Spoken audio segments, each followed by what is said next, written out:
Olá, tudo bem? Que bom que você está aqui com a gente de novo no podcast da Dabar Branding, SG e Consultoria. Lembrando, são 2 podcasts com a mesma missão: democratizar o SG, desmistificar o SG. O que é SG?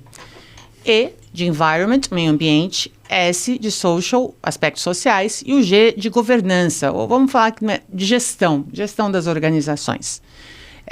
E a gente está hoje aqui para falar sobre o SG para você, profissional da área de recursos humanos, SG para você, profissional da área jurídica, o SG para você, profissional de saúde ocupacional e, na verdade, o SG para você, líder de pessoas, e SG para você, colega de pessoas. Então, a gente está falando para todo mundo hoje porque é um tema muito importante, que é a questão da saúde mental.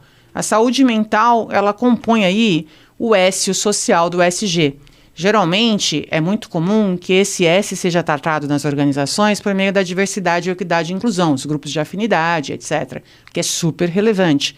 E conversa também com a questão da saúde mental, porque não dá para a gente ter saúde num lugar que é inóspito para a gente e que a gente tem que fingir que é o que não é. Ou a gente tem que ser aquilo que a gente não consegue ser ou a gente não quer ser para poder ser aceito e poder estar inserido num grupo. Então, é esse o tópico de hoje. Tenho certeza que vai ser muito interessante, porque eu tenho 2 pessoas super especiais aqui que vão abordar esse assunto em 2 perspectivas diferentes. Uma perspectiva de pessoas. Não sei se é isso, viu, Giovanni e Cleiton, porque pessoas também, a área jurídica também lida com pessoas. Então, uma perspectiva de realização humana, os recursos humanos, que a gente estava brincando que não dá para falar em recurso, o ser humano não é um recurso, né? Ele se realiza a partir do trabalho e nisso gera valor para as organizações e para a sociedade. E numa perspectiva jurídica, então estamos aqui com o Giovanni e com o Cleiton. Muito obrigada. Vou passar então aqui, né, já passando aqui para o Giovanni. Giovanni, me conta um negócio. Esse negócio de saúde mental é uma coisa só para a área clínica? É uma coisa que você tem um problema, procura um médico? Você está com desafios, vai procurar um psicólogo, vai se tratar, depois você volta aqui para trabalhar? Ou é um aspecto que impacta também as organizações? Olá, sejam todos bem-vindos também. Obrigado, Cláudia. Uma excelente pergunta. A saúde mental envolve todos, não é só uma parte. A gente tem que olhar enquanto organização que aquele indivíduo chegue bem e ele retorne bem, porque ele não é desassociado daquilo que ele está em casa e daquilo que ele faz aqui. Então é tudo único, é uma coisa única. É um ser humano único e totalmente especial. Enquanto organização, a gente precisa, sim, ter um olhar para cada um. E aí, eu queria até pedir para você se apresentar, então, que vocês já perceberam que é uma abordagem humanista, um executivo de RH com uma abordagem humanista, que parece às vezes óbvio, mas nem sempre é. Então, agradeço e queria que você se apresentasse um pouquinho e contasse para a gente os dados que eu achei impressionante que você trouxe de como não ter esse olhar humanista impacta, obviamente, as pessoas, família das pessoas, as amizades, mas impacta também as organizações, o negócio, o business, né? Exato. Eu atuo na área de recursos humanos há mais de 30 anos, com passagem em alguns segmentos, tais como indústria de tecnologia, na parte de hotelaria, de ensino superior e de agronegócio também. Fazendo um estudo para esse nosso bate-papo, a OMS, ela, no seu último levantamento de 2022, chegou a seguinte dado: 12 bilhões de dias são perdidos anualmente porque as pessoas faltam em virtude de ansiedade, em virtude de depressão. E qual é o impacto disso? De $1 trilhão. Uau. Então, nós, empresas, as organizações, têm que entender que focar em pessoas gera um impacto. Tem um outro estudo, Cláudia e Cleiton, que a cada $1 que você investe em tratar o seu colaborador com afeto, com acolhimento, gera $4 de retorno. Olha só, se não é o afeto pelo afeto, né? A gente tem tem um dado assim, ou por um caminho ou por outro, vamos pensar o ser humano. Vale a pena as ter relações, esse olhar, né? E cuidar das relações, né? Exato. Falando em relações, Cleiton, essa questão, né, do trabalho das pessoas e dos grupos e da sociedade, né? Essas relações que, se harmônicas, né, produzem desenvolvimento e são fonte, inclusive, de justiça, né, de inclusão, de justiça social, podem vir a ser. Por outro lado, quando tem aí algum descontrole, descompasso, geram reclamações trabalhistas e toda essa questão, né? Como é que isso não, assim, porque dos debates que eu participo, e participo de vários, né, a questão da saúde mental, ela é geral, eu nunca vi assim sendo tratada num debate de sustentabilidade, desenvolvimento sustentável, trazendo essa questão jurídica, sabe, assim? E aí eu tenho essa curiosidade, como é que isso está sendo tratado, percebido hoje, não só pelas leis, mas na prática do judiciário e das relações, né, das empresas e dos seus funcionários? Tem aumentado de forma expressiva o número de demanda, né, em que isso é discutido nos processos, né?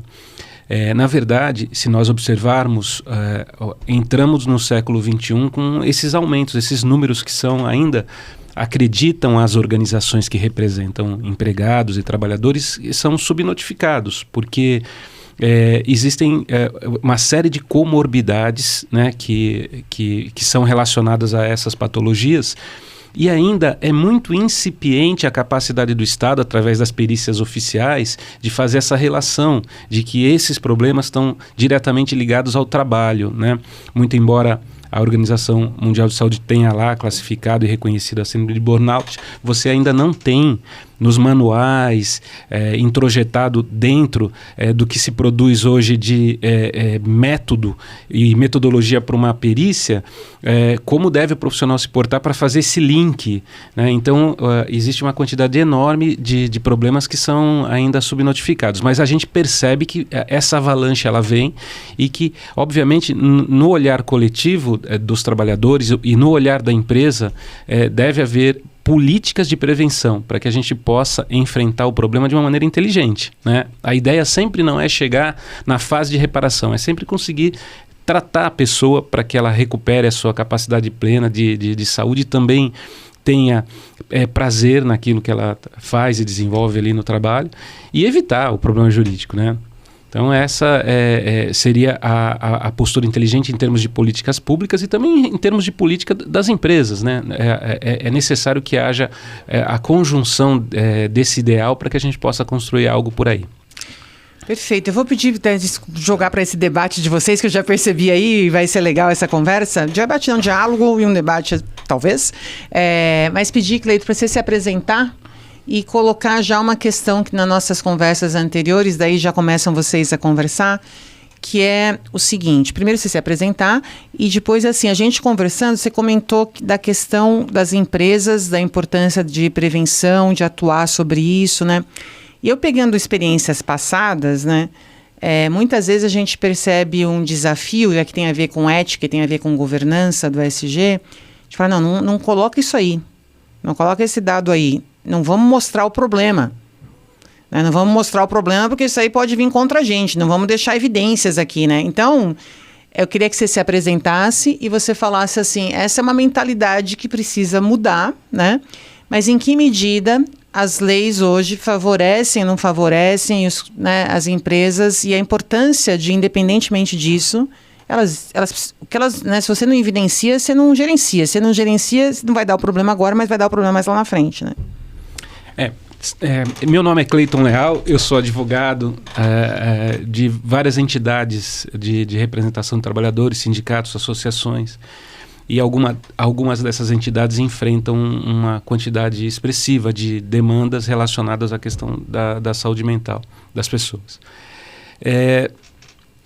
Como é que eu enxergo isso? Esse receio das empresas é um receio muito real. Por quê? Porque no momento em que você mapeia e reconhece esse nexo entre a atividade empresarial e os problemas de saúde mental que eventualmente uma cobrança excessiva pode ocorrer, você a legislação ela já determina que você adote algumas práticas, como a notificação para o INSS.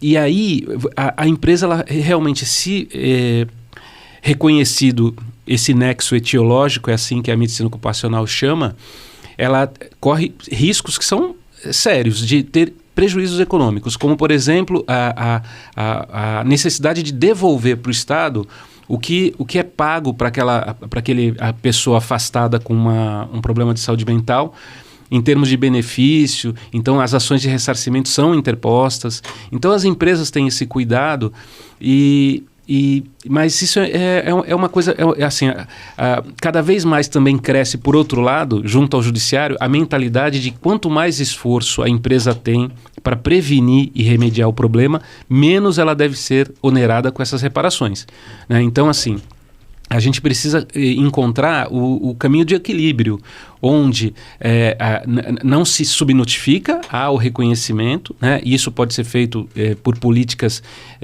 dos departamentos de saúde ocupacional, internamente, e com atenção, com cuidado, né? Como o Dejanir colocou. E, por outro lado, melhorando essa atenção e esses cuidados, certamente a probabilidade de você ter problemas, né, de reparação, de indenização, diminui bastante. E pegando um gancho nisso, né, a gente precisa entender que a organização, ela não é o principal fator, né?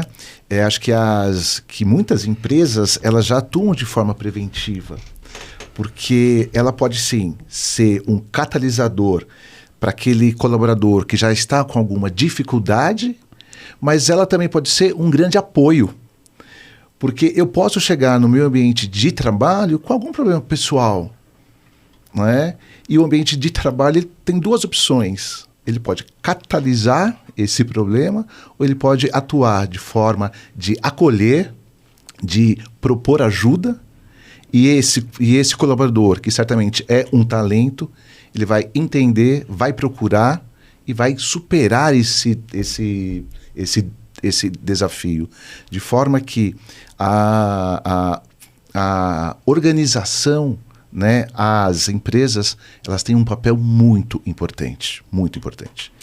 Eu diria que eu acho que eu queria colocar para vocês dois. Eu diria que as organizações, eu vejo assim, antes de falar das organizações, né, e pensando em Jung, né, o trabalho é uma forma de desenvolvimento, de individuação, né? Então, de desenvolvimento da nossa psique. A gente busca o trabalho como forma de realização, não o emprego. Sim. Mas o trabalho, e o resultado desse trabalho não necessariamente seria, no primeiro momento, para a nossa psique, né, para a nossa mente, né, o dinheiro, o retorno, mas é a obra que a gente cria. O reconhecimento. Eu diria que antes é a obra que eu crio, é a obra. Eu tenho um impulso de criar algo. Eu crio isso. Eu percebo que eu sou um criador. Isso faz com que eu me desenvolva. Com essa minha criação, ela é reconhecida por outros, eu me sinto acolhida. Isso me faz me sentir bem, né? Exato. E aí esse trabalho se transformou em algo que é negociável, e aí eu tenho uma remuneração. E essa remuneração permite que eu continue a criar. Tanto esta criação, como outras, e algumas delas, inclusive, que não são remuneradas. Porque a gente até gasta dinheiro, a gente faz filho, né? A gente cria e começa a gastar dinheiro, né? Exatamente. Mas a gente possibilita, né? Então, nesse sentido, o trabalho, ele é fundamental para a saúde mental humana, né? Aí o modelo de trabalho, as relações que o trabalho nos possibilita dentro dos locais onde a gente vai exercer esse trabalho, elas são fontes de inspiração e de engrandecimento, né? Porque nas trocas eu aprendo, eu cresço. Ou elas podem ser fontes de apoio. Eu estou com um problema, não dou conta, né? A gente estava falando aqui, só os fortes pedem ajuda. Aí eu peço ajuda para o meu colega, falo com o meu gestor, e falo, não, Cláudia, espera um pouquinho, né? Vamos conversar, vamos ver, vamos gerenciar o teu trabalho, teu horário de trabalho durante esses 5 dias. Você está cuidando da sua mãe, que está doente, espera um pouquinho, a gente vê isso, vamos ver como é que pode fazer. Vamos conversar com a área de assistência social da companhia, talvez ela possa te apoiar, né? Tem isso, e aí isso fala, pô, eu não estou só, tem uma organização atrás de mim, eu tenho uma estrutura, cuidam de mim, Né? Isso quer que eu cuide, isso faz que eu queira cuidar também da organização e das pessoas. Né? Ou elas podem, que eu acho que é um dos fatos que a gente está falando aqui, a gente quer mostrar toda a potência, né, que a organização tem, para falar, olha, vamos por esse caminho de potência, mas vamos reconhecer que as organizações, às vezes, elas são fonte, né, de um estresse que, mal gerenciado pelo indivíduo, é um catalisador de transtorno mental, né, ao ponto de a síndrome do burnout, que o Clayton comentou, efetivamente, embora ainda, se eu entendi corretamente, com desafios de ser comprovado exatamente se ela tem ou se ela não tem, porque ela é complexa, porque ela é multifatorial, mas eu diria que o síndrome de burnout foi um ponto importante, uma mensagem importante, falando, olha, é o indivíduo, sim, mas também é a organização. O trabalho pode ser fonte. E ele que caracteriza o burnout. Quando ele é fonte, é a principal característica da síndrome. E quando é que isso acontece? Acontece exatamente assim. É a forma como a pessoa lida com o trabalho. Quando a demanda é excessiva e ela também tem problemas de autoconhecimento em relação aos limites e entende que essa autoafirmação profissional demanda uma dedicação acima dos limites pessoais, e ela entrega isso, fatalmente ela está no caminho de adquirir a síndrome. Né? Os especialistas dizem assim que as 3 coisas mais importantes que uma pessoa tem que decidir na vida é onde eu vou morar, com quem eu vou casar e o que eu vou fazer. Qual o trabalho que eu vou desenvolver, né? Então o trabalho é a fonte de uma realização pessoal, mais do que a obra, também a capacidade de realizar a obra. Perfeito. E é aí que a síndrome retira. Eu gosto muito de uma frase de Manuel Bandeira. Ele diz: a vida inteira que poderia ter sido e que não foi. A síndrome tira a sua capacidade de ser e de realizar. Né? Então é péssimo isso. A afirmação das pessoas está muito realizada a essa concretude. Eu sei que eu sou capaz de fazer isso. Eu já provei profissionalmente que eu tenho esses saberes, que eu tenho essas capacitações. Então, você, quando entra na síndrome, você começa a perder essa segurança e esse senso de realização. Que você dá conta. Você acha que eu não dou conta, eu não sou capaz. Exatamente. E aí você acaba se culpando disso, né? Porque, nossa, mas eu tava tendo uma performance nos últimos 3 anos boa e agora não tenho, né? Você traz essa dificuldade somente para você. E isso é muito ruim, porque a empresa precisa perceber isso. O que eu vivenciei em algumas empresas há muito tempo, né? Aquele colaborador que 3 anos performance ali excelente, no ano seguinte não, se a empresa não acolhê-lo, vai perder um grande talento, porque dificuldades todos nós passamos e cada um lida de uma forma. Então a empresa precisa entender, deixa eu acolher esse meu talento, que nos últimos 3 anos ele foi muito bom e certamente ele está com uma dificuldade. Se o gestor não percebeu isso durante a jornada dele e naquela avaliação ficou claro, ficou um dado concreto de que ele teve uma baixa performance, organização, tenho que ter um olhar muito rápido de acolher, ver e propor ajuda. Porque foi alguém que já contribuiu com os nossos resultados ao longo do tempo. Eu acho perfeito o que você está falando. Perfeito. Primeiro, eu acho que 2 coisas te ouvindo que me saltaram assim aos olhos. Primeiro, eu acho assim, todo mundo flutua. Né? Até relógio pode errar, né? Só os suíços que falavam que não erravam, agora não sei mais. Todo mundo flutua, né? Não quer dizer que não seja, né? Então, assim, imagina, a gente não é máquina. Todo mundo flutua e ainda bem, porque nas emoções uma fonte de inovação, de criação, né? Por outro lado, né? Eu já aí liderei times, etc. E é interessante isso que você está falando, porque você percebe que aquela pessoa... E às vezes você não precisa esperar performance. Exato. A pessoa está diferente. Tem alguma coisa, e ela tá no dia seguinte, não tá legal, né? que a gente fala que eu costumo falar que eu tenho as 4 estações dentro de mim. Eu falava isso para algumas pessoas do meu time. Eu falava, a gente tem que entender, né? Quando eu tô primavera, então é o momento de eu fazer reunião, ir lá, não sei o quê, semear, né? E quando eu tô verão, eu tô excessiva, eu tô muito intensa, talvez eu tenha que cuidar, tô muito animada, né? Quando eu tô outono, eu tô mais assim, ou quando eu tô inverno, o ideal seria cancelar toda a minha agenda hoje. E às vezes a gente tem 4 estações no mesmo dia. E se a gente tiver esse nível de autoconhecimento, que o Cleiton falou, e eu puder cancelar reuniões, eu cancelo, porque não vai ser legal. Né? Se eu tiver também muito verão, também não vai ser legal, porque eu vou estar muito intensa, né? Então, mas verão é legal para pegar aquele trabalho que eu estou procrastinando, falando, agora, porque eu estou com a energia, né? Então, voltando, a gente estava falando, prestar atenção, não precisa esperar a performance, né? Exato. De prestar atenção, conversar, etc, né? Eu acho que isso também é importante. E aí, o outro ponto é observar também, né? Eu queria colocar aí para o Cleiton, assim, porque às vezes o indivíduo, ele pode estar passando uma doença na família, alguma coisa, mas o indivíduo e a apatia do indivíduo, você falou, né? Ele começa a ficar apático, um cara que dá gás, ele performa, começa a estar distante e tal.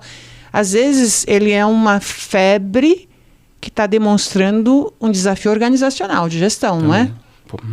Sempre. Assim, as empresas, quase sempre, né, na busca de eficiência, de resultados, elas testam limites, né? Não porque... Não numa visão só capitalista de vamos explorar mais-valia, vamos explorar o máximo possível dessa mão de obra, mas obviamente para ter uma administração racionalizada, né? E aí esses limites, quando você aplica para as pessoas, eles têm um resultado distinto. Existem pessoas que têm muita resiliência e outras que não suportam uma determinada carga, e isso a empresa tem que entender. E administrar isso. Se a gente voltar, eu acho que o problema começa lá atrás, quando hoje não se fala mais em teste vocacional. Antes a gente tinha a divisão por áreas, não sei se vocês lembram disso, né? Lembro, exatas, sim. Humanas, e as pessoas eram direcionadas e vocacionadas. Hoje, eu acho assim, uma coisa importantíssima é o indivíduo procurar algo que ele goste de fazer. Né? Porque você vê uma incidência muito maior do problema nas pessoas que trabalham, porque precisam trabalhar, né? Vivem, quem nasce e morre na cidade vive do trabalho, né? Não tem outra alternativa. Se não é uma pessoa que tem um manancial de recursos já pré-estabelecido, né? E ela vai viver do trabalho. E às vezes ela aceita trabalhar em atividades que ela não tem identidade, não gosta, não quer, e aí ela acaba havendo uma facilidade maior de desenvolver a síndrome, porque todo dia ela luta para fazer algo que, num aspecto subjetivo, ela não gosta de fazer. E essa é uma realidade também muito pouco pesquisada, eu acho. Né? E há um contingente muito grande de pessoas que faz o que não gosta por necessidade. E essas pessoas são mais vulneráveis. Isso é um controle que as empresas podem tentar fazer, no sentido de alojar cada pessoa aonde ela tem mais vocação e talento para desenvolver a sua atividade. Dá para fazer? Como é que é isso na perspectiva de gestão de talentos e desenvolvimento organizacional? Dá. Eu acredito que quando esse nosso colaborador, ele se identifica com o propósito da organização, ainda que ele tenha, a princípio, alguma resistência, mas ele entende qual é o aspecto importante, de que forma que, por mais simples que possa ser, ele está contribuindo para o todo, ele consegue superar essas resistências ou essa até falta de aptidão no primeiro momento. E a gente sempre busca a pessoa certa no lugar certo. Então, acho que enquanto gestores que somos, a gente tem que ter essa percepção, ter esse foco constante. Porque muitas vezes a gente percebe que um colaborador, ele tem uma performance muito boa em um determinado processo e a gente o transfere para outro, ele pode perder. E a gente tem que ter essa percepção de que ele é a pessoa certa naquele lugar. Naquele momento, às naquele vezes. momento. E aí eu acho importante que você colocou, Cleiton. Por outro lado, uma das coisas que eu comento assim com os meus filhos é que, com certeza, e para isso você precisa ter autoconhecimento, porque às vezes a gente descobre um dia que você não gostava de queijo, você sempre comeu queijo, mas você nunca pensou se porque... né, então a gente tem que ter. Por outro lado, né, que eu costumo falar e tem a ver com as gerações, né? Muito o pessoal fala, essa coisa de multigerações, todas nesse momento convivendo, nesse ambiente empresa, né? Organização. Aquela pressa, mas eu não gosto disso. Eu não quero aquilo. Porque, na verdade, ainda não tem um autoconhecimento e a experiência vai deixar se eu gosto ou não gosto. E aí também tem uma questão do curto prazismo, né? Porque, às vezes, eu acho que conversa com o que você está falando, Giovanni, que é o seguinte, isso que eu estou fazendo eu não gosto, mas essa é uma etapa que vai compor aquilo que eu gosto muito. Exato. Então, assim, porque, na verdade... às vezes a gente não, sei lá, eu não gosto de ficar cortando lá o sashimi certinho, mas na hora de comer o sashimi, fica gostoso quando ele tá fininho, né? Não fica aquela coisa, aquele negócio assim, né? Nem sempre eu tenho a paciência pra isso, né? Você conta que tem uns que vem grosso, outro vem uns negocinho nervinho, né? Que você não tirou direito, né? E aí eu acho que isso também é um ponto, né? De entender esses perfis que tem a ver eventualmente com gerações, das coisas muito rápido, de entender o que eu não gosto, no sentido de eu não me realizo aqui, eu não me vejo aqui, eu não gosto desta tarefa, né? Eu acho que, não sei se vocês percebem isso também. O mercado hoje, você percebe que os jovens têm uma rotatividade muito maior. Isso é uma coisa boa, porque permite a eles uma quantidade maior de experiências e tentando entender aonde eles se encaixam melhor no sentido de alinhar. Como ele disse, né? Giovanni disse, o objetivo empresarial com o objetivo de vida, no sentido de obter alguma gratificação. Mas tudo que é muito bom na vida são projetos de longo prazo, né? Você construir um casamento, você conseguir realizar o sonho de uma casa própria daquele jeito que você gosta. São todos projetos, você ter uma carreira bem-sucedida, são projetos de longo prazo, né? E que demandam, como parte do processo, você entender exatamente aonde as tuas vocações e aptidões te levam, né? E algumas empresas já têm esse olhar. Então, sabendo que essa geração ela é mais rápida, então você tem que acolhê-lo de uma outra forma, mostrando que o propósito da organização e aquela ação que ele está executando de uma maneira 360. Quais são os impactos daquela atividade para quem está em torno dele e até mesmo para um cliente final. Uhum. E como o Cleito colocou, né? Precisa de um tempo de maturidade. Né? Isso é para a vida. Na vida pessoal, na vida profissional, é para o indivíduo. Então, nós temos que orientá-los dizendo, olha, espera, olha só onde você pode chegar. Isso tem que ser palpável para eles, porque senão, de fato, eles vão estar trocando de organização muito rápida e acabam não amadurecendo, ou melhor, acaba amadurecendo muito mais para frente. E aí, voltando para a questão do nosso tópico, né, de saúde mental e burnout e tal, por que eu acho que é isso extremamente relevante, né? Eu estava conversando com um psicólogo e ele falou que estresse, ele não é negativo e também não é positivo. Na verdade, é uma questão, uma síndrome de adaptação. É uma síndrome que vem de uma adaptação. E nós, humanos, precisamos nos adaptar desde que evoluímos como humanos, né? E continuamos tentando evoluir para ser humanos, porque a humanidade é um projeto, né? Não é um dado. No sentido civilizatório, né? Sim. Então, o que eu vejo nisso? A questão, por que a importância do que você traz? Porque nem sempre o que o Clayton trouxe, trazendo os dois, né?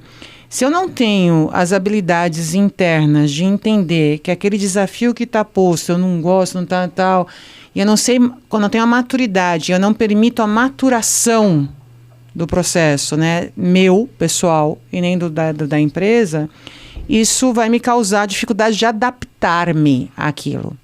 Nem sempre a gente precisa se adaptar a tudo, a gente precisa às vezes sair, mas nesse caso a gente nem sabe o que vai vir daí, né? E aí eu posso ter como resposta um estresse negativo. Uma reação negativa que me faz mal, que me adoece, né? Que eu vou entristecendo, eu vou ficando muito ansioso, né? E aí, o que eu acredito, queria colocar para vocês, ouvir vocês, eu não sei, assim, a gente percebe, né? Como é que a gente faz a educação para isso? Porque é interessante, a gente está falando, né? Autoconhecimento das pessoas, a atenção do líder para essas sutilezas, né? E aí, como é que são esses treinamentos que são dados hoje, né? Para as pessoas e para os líderes, porque, né, é um treinamento que a gente vai aprender a meditar, vai aprender o quê? Ou vamos aprender a dialogar, vamos aprender a sinalizar quando eu estou com uma dificuldade. Como é que no sentido preventivo, Cleiton, que você trouxe para as organizações, tem a ver com evidenciar políticas, processos, você trouxe prestar atenção, como é que a gente pode apoiar o indivíduo por meio desse processo para ele prestar atenção? Porque a gente estava falando que o burnout também tem um elemento do indivíduo que não sabe falar não.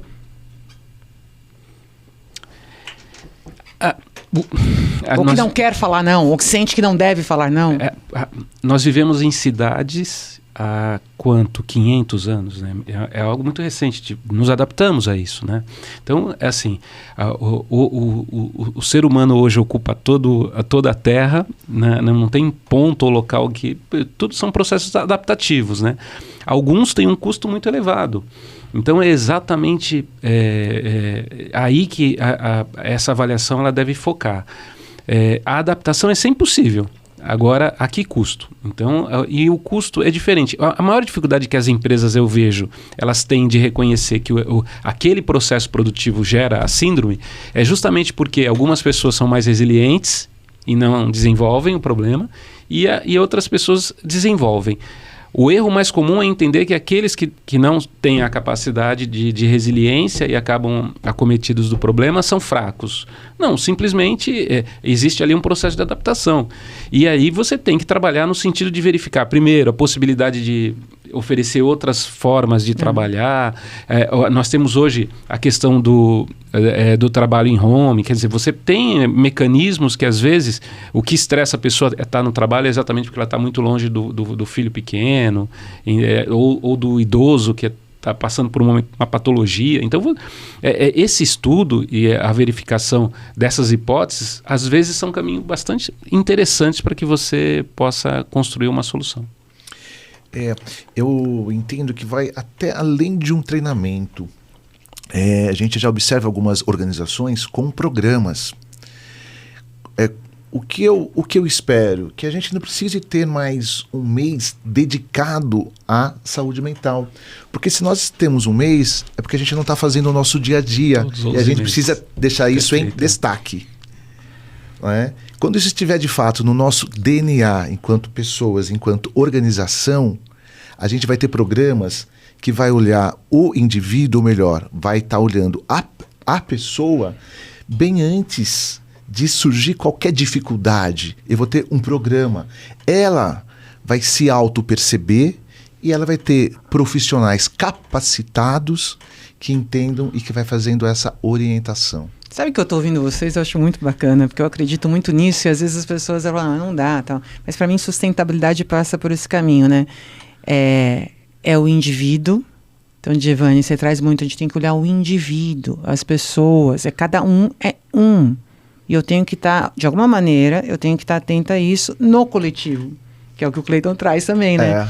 Eu preciso pensar as políticas, as práticas e propor coisas, mas que possibilitem de uma maneira flexível a adaptação do indivíduo. Então, né, as políticas e as práticas, elas são para todos, mas não todos iguais, que tem a ver com equidade, né? Exato. Que é diferente de igualdade. Deixa eu colocar para vocês aqui um exemplo prático da dificuldade desse fazer. Né? Eu moro em Santos, que é uma cidade de praia, né? No litoral, e conversando sobre alguém que tem a síndrome, um cliente nosso que foi ao escritório, ele disse assim, eu tenho um problema. Eu fui afastado para que eu fosse cuidado. A empresa teve essa sensibilidade de entender e falou, fica tranquilo, vai, se cuida e depois você retorna para a tua atividade. Mas aí eu comecei a enfrentar um dilema. Por exemplo, se eu ia para a praia para ficar ali tentando obter algum tipo de entretenimento, ficar numa situação mais tranquila, logo vinham nas redes sociais os comentários assim, olha, tá vendo? Que folgado, ele tá doente, mas ele tá ali na praia, né? E por outro lado, se você fica muito focado no problema e todo mundo que você encontra, que forma aquele teu círculo social e vinculado à corporação, e você reclama e fala do teu problema, etc., você também se transforma no chato. Não tem saída, né? Exatamente, quer dizer, é uma dificuldade. O que eu faço? Eu fico em casa me tratando porque eu não posso... Eu fico bom ou eu permaneço mal? Exatamente, são desafios, porque assim, qual o olhar que a empresa tem para o que a pessoa faz no curso desse tratamento, né? Esse acolhimento ele tem que ser alguma coisa que assim, que tenha muita empatia. Durante todo, né? Para evitar que ocorra, enquanto está ocorrendo, para lidar quando ocorrer, enquanto está ocorrendo, para a pessoa de fato poder se recompor, e no retorno, né? Porque assim, como é que essa pessoa volta? Porque assim, eu também tenho alguns casos que eu conheço, muito medo, né? Exato. Medo, porque quando volta, né, então não vamos dar aquele projeto difícil, porque pode ser que tenha um breakdown no projeto, daí você começa a ficar, entendeu? Daí você perde a chance de promoção, será que segura a onda de ter essa liderança? As organizações que são formadas por pessoas, logo, eu não posso mais julgar o outro. Nesse exemplo que o Cleito colocou, há muito julgamento. E a empresa, ela tem que acompanhá-lo de perto durante o afastamento. O que a gente observa em algumas empresas, ele está afastado, pegou 90 dias, não tem essa interação. Tem muitas organizações que não tem. Só fica muito mais atento quando é que volta, mas não está acompanhando a trajetória dele. Então, eu entendo que quando eu, empresa, de fato, cuido de pessoas e cuido de quem está afastado, eu tenho que ter um acompanhamento. Não só quando ele me traz o documento de que ele está afastado por 120 dias, mas eu vou acompanhando de uma maneira periódica com profissionais capacitados, porque ele vai ter aflições. Ele pode ir para a praia, pegando esse exemplo, ele está lá. Não está brincando, foi o momento dele ali. Inclusive, às vezes faz parte do tratamento. Tá procurando. Então, as organizações precisam ter esse acompanhamento, e não só no instante 0, quando ele comunica, e no instante 1, quando ele volta. Porque ele continua sendo funcionário. Eu diria que o acompanhamento é a compreensão do processo todo e de si mesmo, né? Então, mas eu acho que o maior problema é assim, instalada a síndrome, o tempo médio de tratamento são 18 meses. Uau! É um período muito longo. Quase sempre a empresa tem outro problema, porque ela alocou alguém para aquela função e no retorno como lida com essa pessoa que também já está ali produzindo o papel dele, está acomodada na atribuição que ele antes desenvolvia, às vezes está entregando até mais. Como é que você trata esse assunto? Você tem esses dilemas, né? Se eu recepciono, se eu vou privilegiar sempre quem retorna, com o risco de reincidência que é bastante elevado do problema, eu vou abrir mão de alguém que não tem o problema, né? Então, assim, a política ela tem que ser uma política realmente que entenda que a empresa vai ter um custo alto, né, nesses afazeres, né? Mas pensando naquele dado, né, que a cada $1 que se investe com afeto a gente tem retorno de 4, né, vale a pena. Vale a pena. E aí, né, Cleito, a gente estava conversando aqui antes de nós entrarmos, que nada acontece por acaso. Então, se eu sei, se um colaborador está afastado e vai voltar daqui a 18 meses... Eu tenho 18 meses para pensar a responsabilidade de planejar o retorno desse colaborador, assim como eu vou conduzir com quem o substituiu, tendo uma performance igual ou até mesmo superior. Provavelmente o impacto disso em relação às outras pessoas que às vezes estão angustiadas, eu vou perder meu trabalho, eu vou perder meu emprego, e ao enxergar a forma como a empresa lida com isso, já melhora até o ambiente para que a própria síndrome não se instale e se desenvolva. E também a equipe, né? Porque, eu tô com um, daqui a pouco vem pro outro, vai mudar tudo e tal. E tem uma pessoa que me fala um negócio que eu achei bem interessante, porque essa pessoa, ela tá num cargo de liderança há pouco tempo e, infelizmente, teve que demitir uma pessoa e a empresa deu um tratamento, porque era um recém-líder, de como demitir, apoiou, explicou, olha que legal. Porque é fonte de estresse demitir pessoas. Ninguém gosta de acordar hoje e a não ser que você seja psicopata, né? Vou demitir alguém, né? E aí o que acontece? Essa pessoa falou para mim, olha, foi muito interessante, muito angustiante para mim o processo, né? Mas muito interessante porque quando eu entrei por dentro e vi como o processo foi tratado, eu hoje valorizo mais a empresa. Porque, de fato, há um olhar cuidadoso, primeiro, de evitar que a pessoa seja demitida. Várias tentativas, tem todo um processo para evitar, mas real, assim, de entender sobre todos os ângulos, de forma sistêmica, o que está ocorrendo. Então, comportamento inadequado, o que é? Tentar mudar de tarefa, mudar de lugar, é a liderança, o que é, o que não é, né? E há várias tentativas antes de chegar nesse momento, e no momento também tem todo um processo e um cuidado, né? E eu achei interessante que você traz, porque isso é fonte de retenção. De valores, sem dúvida. E aí eu acho que conversa com cultura também da empresa, né? Poucas empresas adotam canais assim, mas hoje, inclusive, é uma obrigação legal. Por exemplo, você tem um canal de denúncias sigiloso, em que as pessoas possam dizer, o que me estressa aqui é esse gestor de forma específica, o que me estressa aqui é o excesso de cobrança dessa meta, o que me estressa aqui é exatamente isso. E que essa denúncia vá anônima, em que ele não tenha que expor a identidade, ajuda muito a empresa também a entender quais são os estressores que existem no processo produtivo e que geram talvez o problema para os empregados. Então, assim, a empresa ela deve trabalhar sempre na prevenção, porque a reparação, aí a gente cai nos 18 meses, ela vai ser sempre traumática. E as condenações, quando caracterizado esse nexo etiológico com a empresa, elas são, assim, doídas. Elas envolvem pagamento de pensionamento quando a lesão ela é permanente, porque às vezes as lesões são permanentes. Chega um nível em que a pessoa não tem uma capacidade de se recuperar, ela tem que ser alijada do mercado de trabalho. E vem dano extra patrimonial ou moral, e vem a necessidade de manter e pagar o tratamento de saúde de uma maneira permanente. Então, assim, eu queria até que você repetisse isso, Cleiton. As empresas devem focar na prevenção. Exato, muito mais. Mas você queria que você repetisse isso, que eu acho que entendeu? É muito mais econômico e valoroso, né, no sentido de você conseguir o objetivo empresarial, você focar na prevenção do que na reparação. Quando você foca na reparação, por mais que você tenha bons advogados, por mais que você ache que vai resolver aquilo de uma maneira satisfatória, os riscos são elevadíssimos. Seja na relação com o Estado, que pode buscar ali o ressarcimento em ações regressivas daquilo tudo que foi pago de benefício previdenciário para aquela pessoa, seja em relação à pessoa que quando não é atendida e acolhida na doença e é rejeitada e é tratada de uma maneira assim, ela é excluída simplesmente, é melhor mandar embora, ela não serve.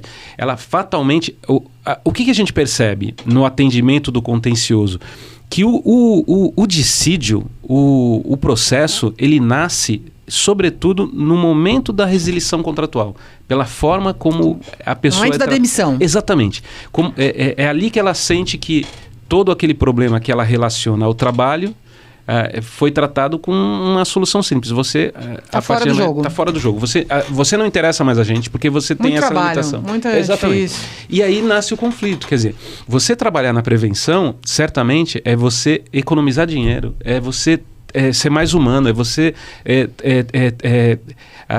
o CNPJ é uma ficção, né? Na verdade, ele é uma reunião de pessoas, ele é um coletivo. E eu achei interessante aquilo que ele disse em relação a meta empresarial.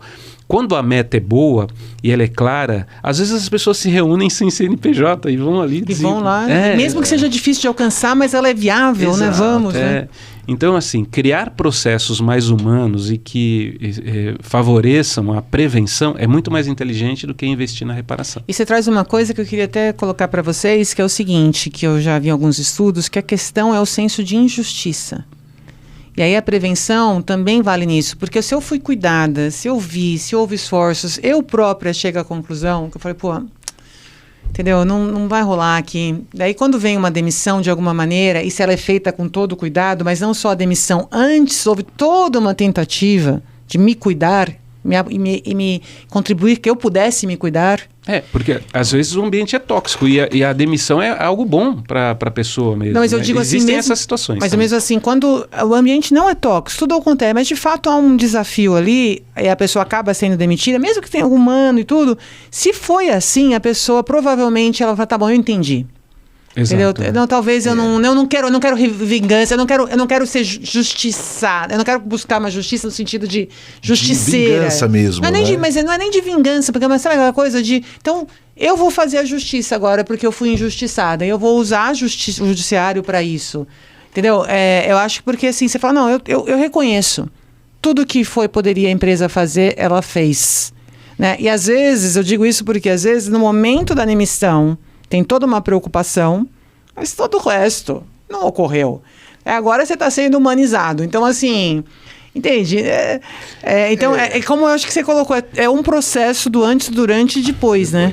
Pegando o gancho do que você falou, né? Quando empresas elas se comportam desta forma, que seria um ponto de retenção. Isso. Eu acho que vai além, passa a ser um ponto de atração. Perfeito. Eu quero trabalhar naquela empresa. Por quê?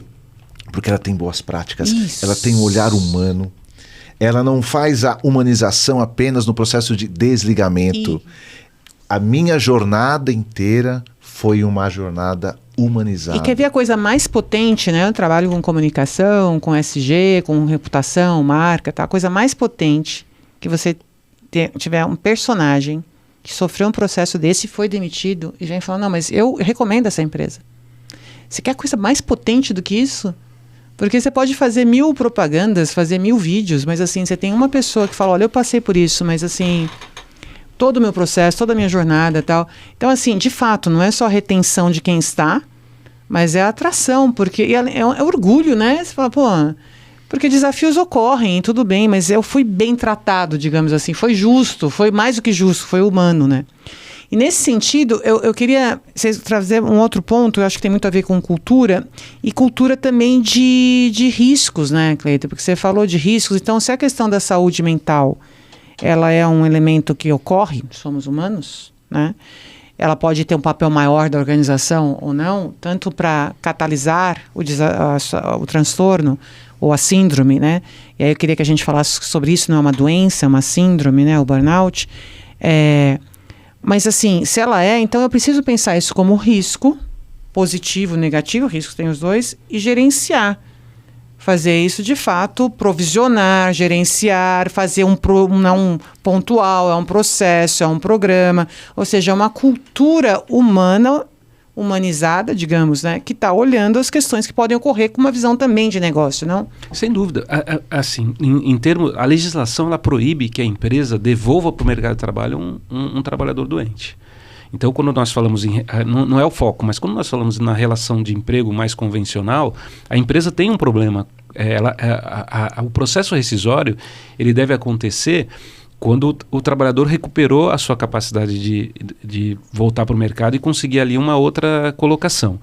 As empresas pagam uma tributação enorme de encargos sociais justamente para que o Estado, através do seu sistema de saúde pública, forneça o tratamento, a assistência, pague benefícios durante o curso do tratamento e às vezes não tem esse olhar de falar, não, vamos aproveitar esse fato, enviar ele para o INSS, vamos ver lá se ele vai ter isso reconhecido e vai receber esse tratamento.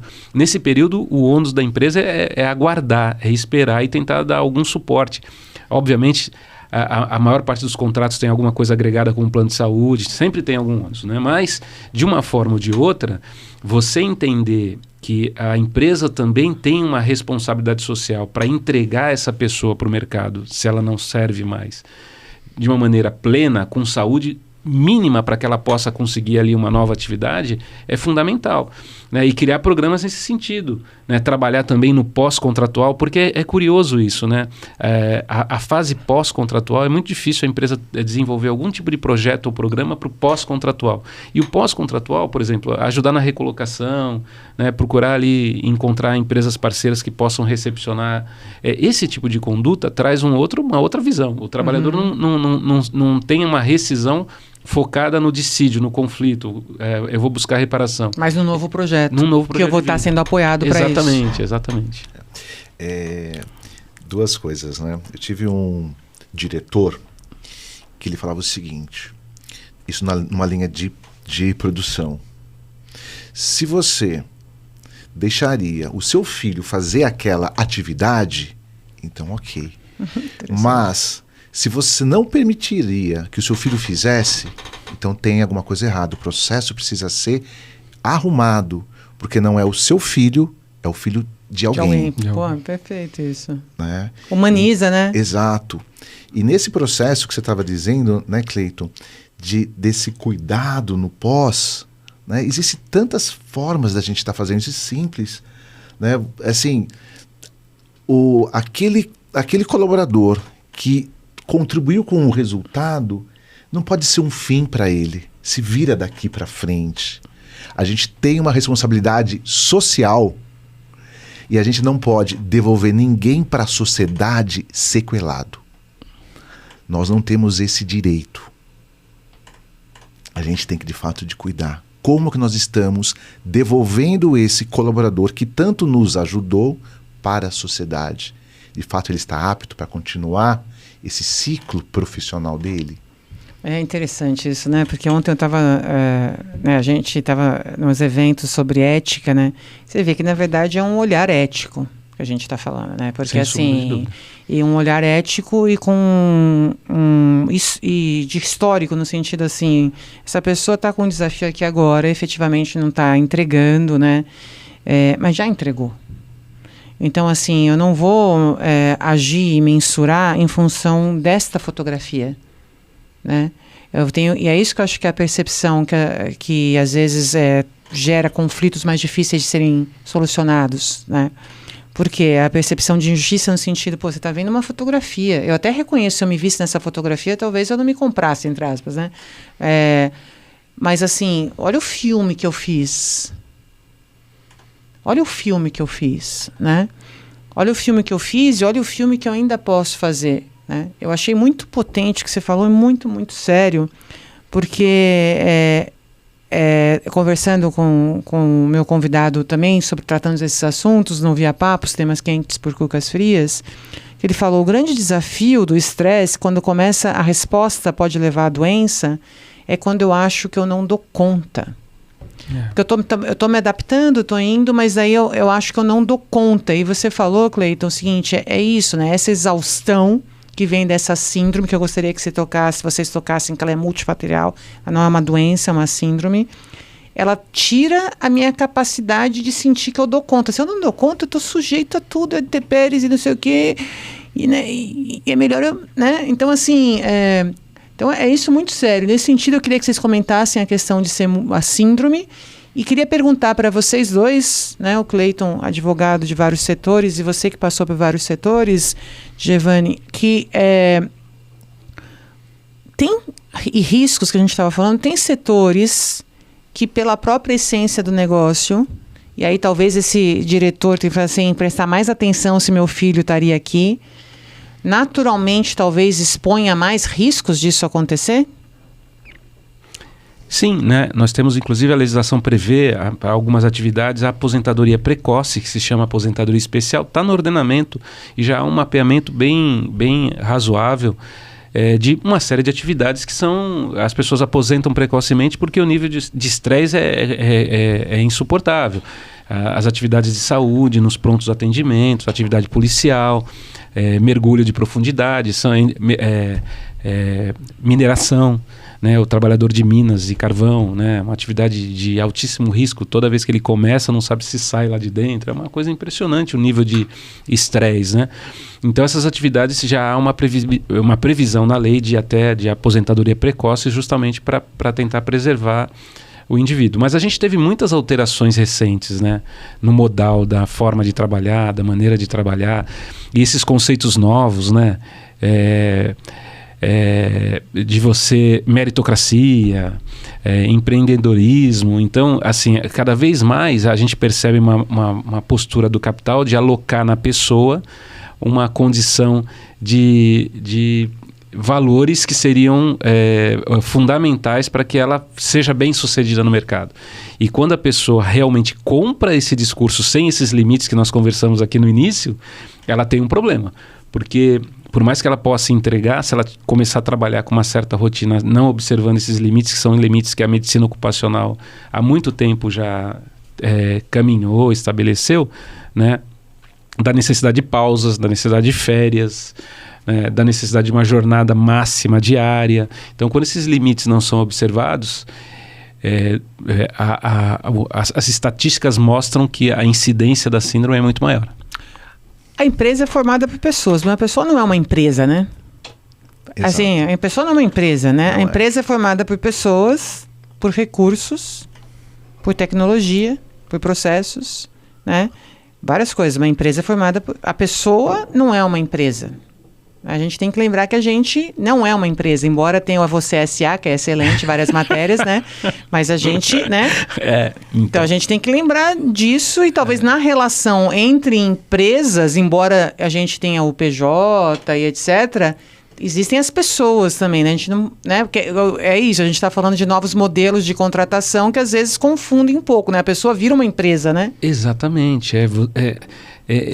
Esse é um grande problema e a gente pode inserir numa mudança do capitalismo, né, nessa visão. São criações de novos conceitos que você não pode dissociar da necessidade de acompanhar a medicina ocupacional e verificar quais são os limites na aplicação dessas novas conceituações, né? Você dizer assim que tudo é meritocracia, né? Quando na verdade você é colocado dentro de um processo produtivo que vai exigir metas que são inalcançáveis. Então, que mérito que tem isso, né? Você trabalhar a exaustão para alcançar uma meta que não foi mensurada de uma maneira adequada. E aí eu acho que muito conversa com essa questão toda do RH estratégico, né? Que a gente tá escutando muito, porque para essa discussão, imagino que você tem que... por exemplo, você falou, né, Cleiton, da questão no canal de denúncias. O que eu vejo no canal de denúncias da organização? Muito ligado ao compliance, ao jurídico, se tiver junto, geralmente é junto, às vezes pode ser separado, e muito foco ali é pegar a questão de corrupção. Tanto que tudo que é colocado ali que não tem a ver com isso, entende-se que isso não é o foco, isso deveria ser tratado pelos recursos humanos e, na verdade, agora entende-se que deve ser tratado pelo líder direto. Não é nenhum problema mais dos recursos humanos, é do líder direto, que muitas vezes esse líder direto foi promovido ontem, ele tem que lidar com isso porque é o líder direto. Que muitas vezes está espremido ali com as metas corporativas, com o desafio da equipe e outros desafios de disponibilidades, e entregando o trimestre, né? Pá, vamos que vamos. E aí as relações ficam tóxicas, que eu acho que a gente tem que desmistificar também essa coisa de líder tóxico. O Cleiton estava dizendo que algumas profissões já têm alguns indicadores, já têm algumas normas exatamente para que preserve a saúde, né? Mas existe algo que a gente consegue sentir, mas a gente não consegue medir, que é exatamente isso, a pressão que a gente coloca. A gente sabe que alguns setores têm uma pressão muito intensa, por exemplo, o setor financeiro, né? Como é que você vai medir se aquela pressão que aquele analista, que aquele próprio gestor tem, é algo que é compatível com o estado dele? A gente não consegue. E aí vem o ponto desse ambiente tóxico e do líder tóxico. Porque se não está claro para ele como ele vai conduzir esse processo com o seu time, se é pressão por pressão, ele vai deixar esse ambiente totalmente tóxico. E aí pode acarretar depressão, crises de ansiedade, porque pode culminar... Eu queria ressaltar isso porque alguns dados, agora eu não me lembro exatamente, mas falam da quantidade de... Aí era questão de ataques cardíacos em lideranças, né? E assim, tendo exercido vários papéis de liderança, né, é um desafio.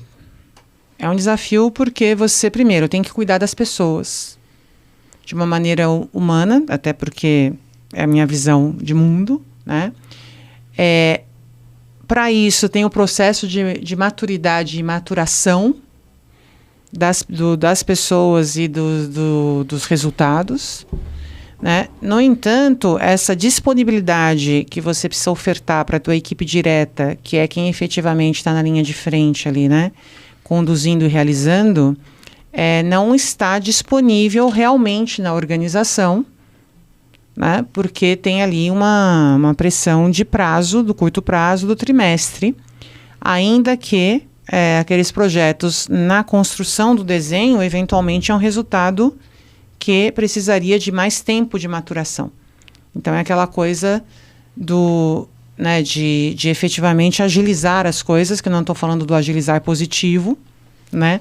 Mas talvez coisas que não dá para se antecipar. Um bebê de 9 meses tira com 4, porque daí a gente já tem ali, né?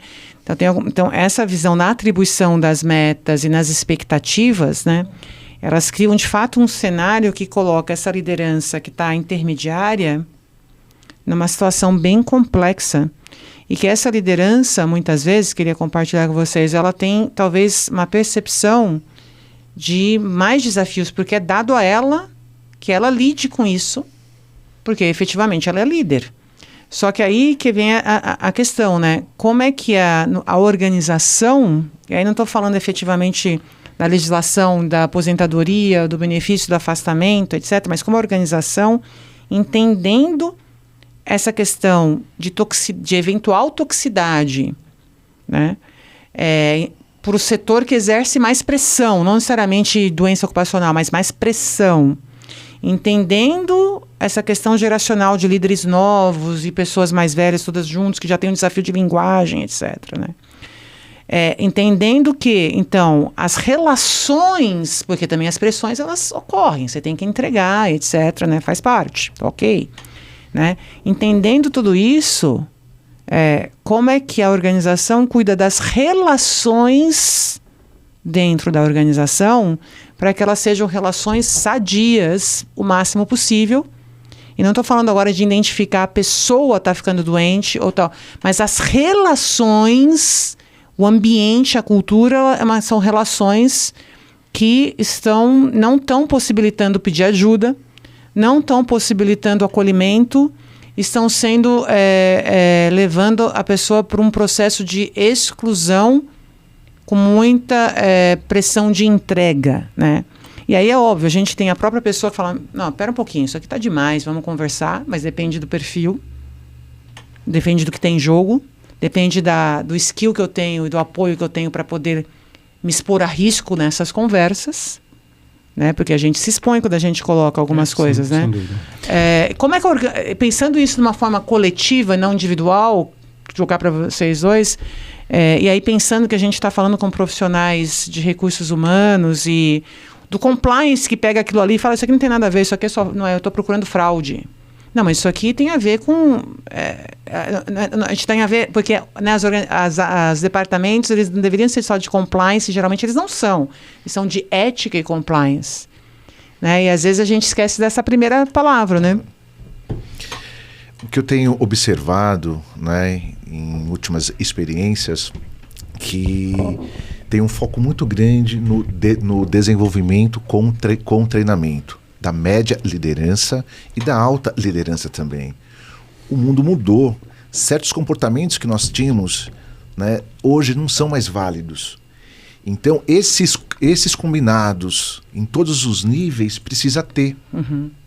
Então, hoje o investimento, né, para treinamento comportamental está muito alto. Uhum. Porque sabe que essa atitude ou essas atitudes podem trazer um impacto muito positivo ou não. Uhum. Então, as organizações hoje focam bastante nesse treinamento, né, da média e da alta liderança, para que você tenha diálogo, para que não seja algo simplesmente top-down. E a média liderança, como você colocou, ela tem um grande desafio. A gente sabe que quando a alta liderança faz um combinado com a média, é mais hard. Sim. E essa média liderança tem que absorver, tratar, para que o time dele entrega. Uhum. Porque a forma como ele solicitar e o vínculo que ele tiver com o time vai garantir de fato que esse resultado seja atingido. Então, essa média liderança possivelmente vive num nível de estresse muito alto. Sim. Porque tem que tratar com a expectativa dele para com o gestor e a expectativa dele também com o time. É um mito acreditar. Eu acho que a ponto que a Cláudia colocou, que é o mais importante, é assim, a afetação das lideranças em relação à síndrome é enorme. É um mito acreditar que quem está na base que sofre a maior pressão e que tem um maior problema e maior incidência. Não é isso que mostram as estatísticas, né? Então, as lideranças, não há, assim, há uma dificuldade, eu insisto, o Estado, assim, a medicina de uma forma geral, ela tem uma dificuldade enorme por exemplo, de fazer esse link, doença cardíaca, estresse ocupacional. Porque também ela é multifatorial. Então tem hábitos, a falta de exercício, a alimentação, tem genética, hoje também se reconhece, né, a questão genética. Mas, assim, em relação ao acometimento desses problemas de saúde mental, você vê que os cargos intermediários, nos números, eles aparecem muito mais afetados do que o pessoal de base. Então, isso significa, de fato, que a pressão, né, atender a expectativa de quem você comanda e de atender a expectativa de quem cobra você sobre os resultados desse comando é muito mais difícil, né? E aí, estou adorando esse papo aqui, mas a gente já encaminhando aqui, conte pra gente se você gostaria desse tópico, que a gente converse sobre isso novamente, traga aqui o Dr. Clayton, Giovanni, novamente para conversar. Mas caminhando para o fim aqui, eu queria a gente pensando, a gente está aqui no SG para você profissional. Qual a experiência e a bagagem que vocês têm, né, que é vasta, e eu com certeza conto com os dois para próximas vezes. E contem conosco aqui, caso vocês tenham alguma pauta, alguma coisa para conversar. O que é importante de tudo que a gente conversou aqui? Vou tentar resumir um pouquinho, ver assim, autoconhecimento, autocuidado, né, reflexões, pausas para reflexões, né? As organizações prestarem atenção no indivíduo, mas terem práticas do coletivo, né, que permitam essa individualidade se fazer presente e ser cuidada, né, num processo não só pontual. Mais vale a pena a prevenção do que a reparação sempre, seja sobre uma abordagem ética humana, seja por uma questão financeira de negócio, né? Várias coisas, assim, a burnout não é só uma doença, não é tão simples, ela é multifatorial. Como o estresse também é a questão da doença cardíaca, e a vida está cada vez mais complexa mesmo, né? Essas relações. Então, assim, se a gente pensando para o profissional que nos ouve, de vários setores e várias senioridades, da pessoa que talvez tenha se identificado em muita coisa do que foi dito aqui, que seriam pontos de atenção? E aí vocês têm alguma recomendação de literatura que a pessoa possa ver? Que é um dos pontos que a gente não falou, mas fica para a próxima, e eu como representante aqui, digamos assim, a questão também do impacto de gênero, né, de raça nessas questões, mas é um outro tópico que a gente está já caminhando para o fim. Mas queria destaquem, por favor, para quem nos acompanhou, o que vocês acham importante? A gente está falando de saúde mental, de questões de organizações. O que é importante que as organizações, os profissionais e os indivíduos tenham em mente? É muito simples. Diálogo. A gente tem que contribuir com um dia mais leve do outro, para que o nosso dia também seja mais leve. Muitas vezes a gente está juntos, vários departamentos, né, nesse novo modelo de espaço aberto, mas não há diálogo. Tudo se resume a e-mail. Converse.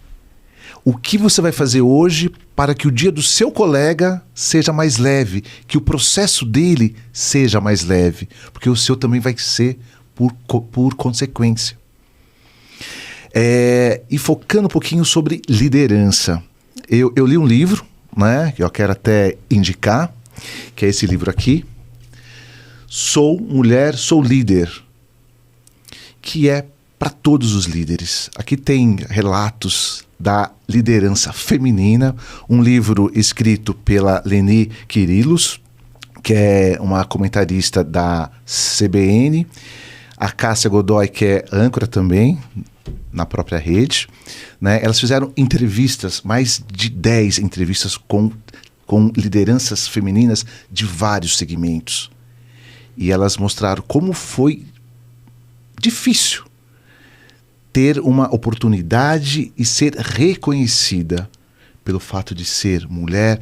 A trajetória sempre foi maior, sempre foi mais árdua. Então a gente consegue deixar o nosso dia mais leve, fazendo o dia do outro mais leve, de uma forma ampla, né? Então, acho que a minha mensagem seria isso. O que eu vou fazer hoje para que o dia seja mais leve do meu colega? Para as pessoas, eu acho que é assim. Você deve procurar sempre uma atividade que te traga prazer e faça sentido na sua vida. Se você acertou nesse caminho, é muito pouco provável que você desenvolva a síndrome, mas se acontecer dela ocorrer na sua vida, procurar ajuda, acho que é muito importante. Né? Não se sentir incapacitado ou achar que isso é um caminho, né, que vai sem solução. Né? Para as empresas, você disse, Cláudia, insistir no investimento em processos de prevenção. É sempre o caminho mais inteligente. Assim, eu virei fã de vocês dois. Eu queria ressaltar que é muito legal, porque geralmente quando a gente fala de equidade de gênero, geralmente são mulheres falando de equidade de gênero, né? E faz sentido. Mas assim, a questão da equidade de gênero não é uma questão para mulheres. É uma questão para a sociedade. É uma questão para o negócio. Por quê? Porque já tem os dados que demonstram que a diversidade de pensamento, que é representada por a diversidade de gênero, de raça, de histórico, de background, amplia a capacidade de reflexão de algum assunto. Amplia a capacidade de eu identificar até riscos. E aí eu foco na prevenção de maneira mais assertiva, né? Bacana também, né? A minha primeira formação é em Direito, depois é que eu fui fazer uma especialização em Psicologia, depois um MBA em Comunicação, e trabalhando em SG, Gestão de Marcas agora. É bacana quando a gente pega um profissional, né, do direito e que trabalha no contencioso, mas que falando, olha, foque na prevenção. E eu acho que conversa muito com... As mensagens são as mesmas, né? Diálogo é prevenção. Diálogo é captar o que eu preciso fazer para prevenir aquilo. O diálogo me dá um senso de entender o que eu preciso me ajustar, me dá um senso de te explicar o que eu não posso ajustar. E a gente fazer os combinados, né? E voltando para a coisa da criança, né? A minha filha, uma vez, a gente tinha na classe lá, a professora fazia os combinados com a classe, não era um combinado que a professora fazia e depois a classe assinava, não era um contrato leonino, né? Cláusula leonina. Era democrático. Fazia com a classe, colocava na parede e falava, não, e aí? Olha esse combinado aqui, né? Que envolve muito diálogo, né? E uma das coisas que eu queria colocar para você refletir, que está nos ouvindo, é em que medida os seus programas de treinamento e seus processos de desenvolvimento de competências e soft skills, habilidades comportamentais, envolve desenvolver habilidades de diálogo. Porque eu trabalho com comunicação, não estou falando de construção de narrativa, de media training, message training, né? Estou falando de outra coisa, né? É o diálogo. É o diálogo. E a gente, nesse momento, né, de polarização, redes sociais e 40 caracteres, né? E cancelar e discutir, né, e deixar de ser amigo, né? Que treinos que estamos nos fazendo para, de fato, conseguirmos facilitar diálogos ou nos colocar em diálogos. E se você está com alguma dúvida sobre isso, entra lá no Dabai Branding, porque a gente tem ali um treinamento para conversas difíceis. Que legal. Então, e aí tem muito a ver com isso aí, é planejamento, é prevenção, é autoconhecimento, porque se eu vou ter uma conversa difícil, eu preciso saber que vai ser difícil, possivelmente eu vou me estressar, eu vou me perder paciência, então eu preciso me preparar para ter uma conversa difícil. Né? Então, assim, acho que conversa muito com o que a gente disse aqui. Estamos lá disponível para você se quiser conversar com a gente sobre isso. Agradeço muito, deixo aqui os últimos minutos aí para vocês. Foi um prazer. Virei sua fã, já conhecia, já era fã do Dr. Clayton, mas virei a sua fã. Muito obrigada por compartilhar sua trajetória e por colocar esse seu olhar que é muito inspirador, porque a gente fala, né? Eu acredito muito nisso, assim, os encontros, né, os afetos que os encontros possibilitam, ou me energiza ou me de-energiza, né? Acho que essa é uma dica que eu tenho para você. Você está muito cansada, né? Muito assim. O que te traz energia? Busque. Você vai ter um dia difícil amanhã? Hoje, coloca a tua carregaria, sabe aquela coisa, créditos de energia positiva, porque amanhã eu vou ter, provavelmente o saldo vai ficar negativo. Então, hoje eu vou brincar com o cachorro, né? Hoje eu vou andar na praia, hoje eu vou dar risada. Só para terminar, contei minha filha estava triste, de 13 anos, ela estava triste com o negócio, estava frustrada e tal. Falei para ela, vou te dar minha dica. A gente foi no quarto dela, colocamos uma caixa de som que a gente tem lá, eu coloquei uma playlist de música, sabe assim? E a gente começou a cantar alto, assim, né?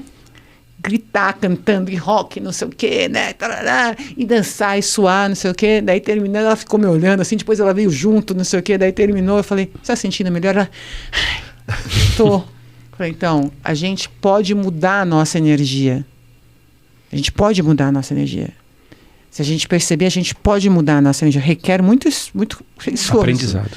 E aprendizado, mas a gente pode. Então, com intenção, a gente transforma a nossa ação e a gente consegue criar as condições dentro, né, do possível, seja mudando de uma organização, seja contribuindo que a organização mude para ambientes mais saudáveis para a nossa saúde mental.